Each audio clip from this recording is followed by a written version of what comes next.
The movie came out. It's a box office disgrace. Now let them know who did it and why while looking incredibly fashionable with this The Fandom Menace t-shirt from Crypto Fashion and Comic Artist Pro Secrets. Also, let's bring some discipline back to the sci-fi genre with Go Get Daddy's Belt. Another great t-shirt for Father's Day. Order yours today. The link is in the description below. And we thank you very much. Hey, these are great shirts. Everyone loves them. They will turn heads wherever you go. Thanks. Don't call it a comeback. At all. Hello. Start this gangsta show. Mr. Hunter, thanks, I'm good. Hello. I started this gangsta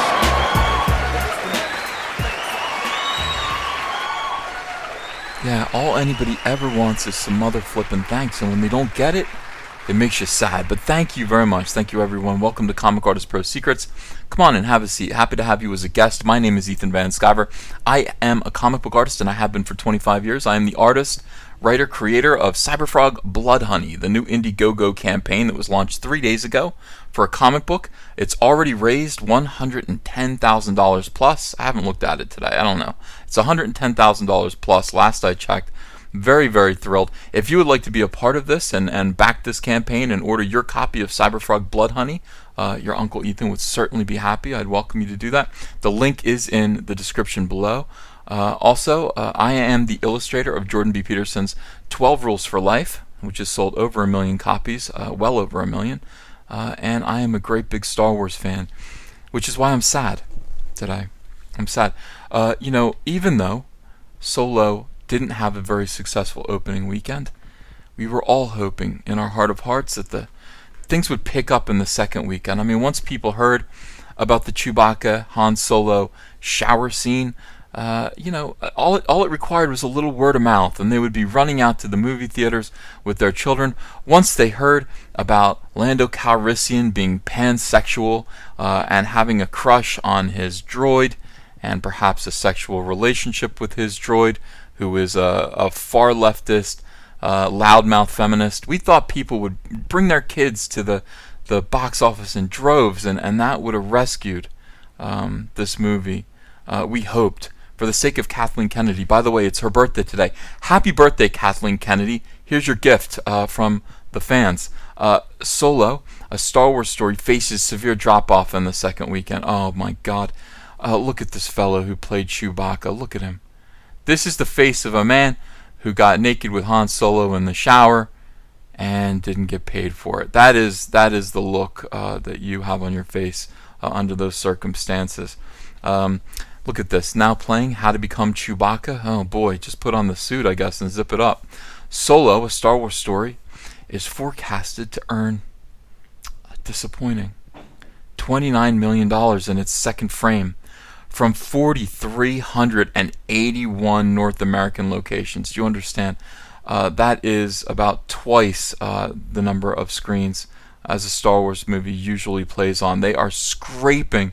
That's like me when we're out of... I like this low-fat, crunchy, skippy peanut butter, and I get mad. I'll scrape the jar, just hoping that I don't have to go out and buy more. But that's what they're doing here. I mean, this is just... Oh, please God, maybe if we put this movie in every single theater in the world, the 2 people that attend in every theater will help us rescue this box office. No such luck. The Disney Lucasfilm movie brought in $84.4 million in its opening weekend, along with $63 million from overseas markets, for a sad, penisless total of $147.4 million. That is terrible. That considering that's about half of what they were hoping for. It's less than half of what they were hoping for the weekend from total box office overseas and everything. That's, boy, happy birthday, Kathleen Kennedy, by the way. Are you getting everything that you want? I hope somebody made you a cake and balloons. Yeah, you have plenty of clowns around you, so it should be a fun party.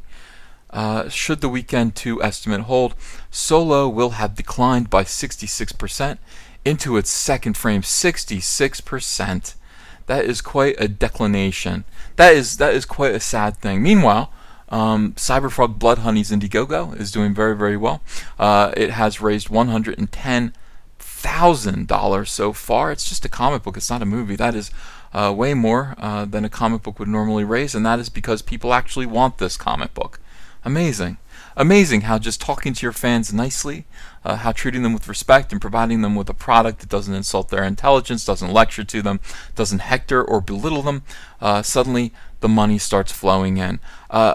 Guys, Disney, when Kathleen Kennedy leaves because you fired her the other day, give me a call. I mean, I could probably straighten things out. I will fire everyone. That is step one.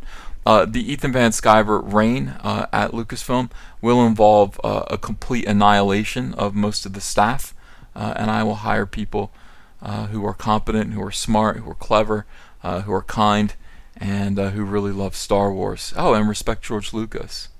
Absolutely respect George Lucas. The 12th Star Wars installments weekend 2 total is likely to top the weekend box office, but not by much. Deadpool 2 is still making a strong showing with an estimated 23.5 million from 61 domestic sites for its third weekend, which would bring its domestic total, isn't that enviable, 254 million. Deadpool, just Deadpool, not Star Wars. Some jackass character that Rob Liefeld created has become an international sensation. You can make a Deadpool movie on a modest budget, and you can rake this kind of money in because people like it. People like it. It's funny, and it's self-aware. So the lack of traction for Solo indicates that Disney was unwise to bring out another Star Wars movie a mere 5 months after launching Star Wars The Last Jedi. No, they were unwise to bring out another terrible movie 5 months after the other terrible Star Wars movie. I really don't want you guys to get this impression at Lucasfilm. I don't want you to get the impression that the problem was that the movies are spaced too close together. Again, we point out Game of Thrones on HBO. Well, those 1 hour, sometimes plus, episodes, practically little mini movies, why, they're 1 week apart. They're 13 hours total, 1 week apart. Aren't people getting fatigued? No, because they're good. That is the only thing. They're good. You can put Star Wars movies out weekly. Honestly, you could put these movies out weekly if they're good, and you would rock the box office. I know that's not possible. I know there are only so many people who are willing right now to be associated with Star Wars. But if you could do weekly Star Wars films that were as good as The Empire Strikes Back, there would be no end. And by the way, I was talking to my wife about this. I was just like, the difference between Star Wars and Avengers Infinity War is that if you had, after the crushing, amazing ending, of Avengers Infinity War, a movie that I really didn't like very much, but everyone else did. The ending was so incredibly dramatic and so shocking that had you stood by the door and said, for $20 I'll let you into this other theater, you can spend another 3 hours immediately watching part 2. I think 85% of the people in that theater that didn't have to pay would go right into that theater and immediately sit down to watch the next film. Offer up their $20. That would happen, and the reason why is because the story was really good. It was compelling. You interested people. You are not interesting people here. Let's not get into this. There is no such thing as Star Wars fatigue. We won't let that idea stand. There is Disney, Lucasfilm, Kathleen Kennedy, Rian Johnson, Pablo Hidalgo et al. Fatigue, and those people, they need to go. They need to go. The lack of traction. It took in 71 million in its second weekend. Boy, that's enviable. On its way to 620 million domestic haul. The first anthology film, Rogue One: Star Wars Story, made 64 million in its sophomore frame in 2016, declining 59%. Much better. On its way to a $532 million domestic total. Now, all these movies are on the decline. But they all did better than Solo. Star Wars Episode 9 will do far worse box office numbers than The Last Jedi. That is my prediction. It's just the way things are going to go until things change. If Solo's numbers continue to plunge, it may not crack 200 million domestically by the end of the run. What a disaster! What a disaster! Oh my God, the domestic numbers won't even cover the budget of the film. Woo! Oh, people. Yeah, head should roll. Honestly, head should roll. And we'll talk about Avengers Infinity War. They are doing great. Third place, Avengers is still rolling. That movie's been in theaters now for 4 or 5 weeks. It's still rocking out. Third place, people can't get enough of it. Can't get enough of it.